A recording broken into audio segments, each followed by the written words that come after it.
इकडे ठाण्यामध्ये आज महायुतीचा दुपारी मेळावा पार पडणार आहे। दुपारी 12 वाजता ठाण्यातल्या टिपटॉप प्लाझा येथे हा मेळावा आयोजित करण्यात आला आहे। पदाधिकाऱ्यांसह महिलांचाही यामध्ये मोठ्या प्रमाणावरती सहभाग असेल।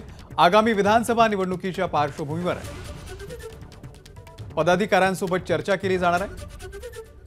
भाजपकडून प्रसाद लाड, योगेश टिळेकर, संजय केळकर हे उपस्थित असतील, तर राष्ट्रवादीकडून अजित पवार गटाकडून संजय खोडके, अनिकेत तटकरे आणि आनंद परांजपे उपस्थित असतील।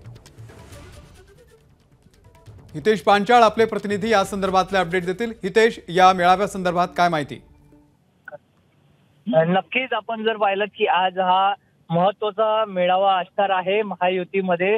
विधानसभाच्या निवडणुकीच्या पार्श्वभूमीवर महायुतीचा हा मेळावा आहे। यामध्ये आपले रवींद्र चव्हाण असतील, संजय केळकर असतील, या भाजपचे नेते देखील आहेत। त्यासोबतच शिवसेनाकडून नरेश मस्के आणि उदय सामंत, आशिष कुलकर्णी, सचिन जोशी, तसेच राष्ट्रवादी अजित पवार गटाकडून संजय खाडेकर, अनिकेत तळेकर आणि आनंद परांजपे या नेत्यांच्या मार्गदर्शनाखाली ही महत्त्वाची बैठक पार पडणार आहे। हितेश, धन्यवाद दिलेल्या या माहितीबद्दल। एबीपी माझा, उघडा डोळे बघा नीट।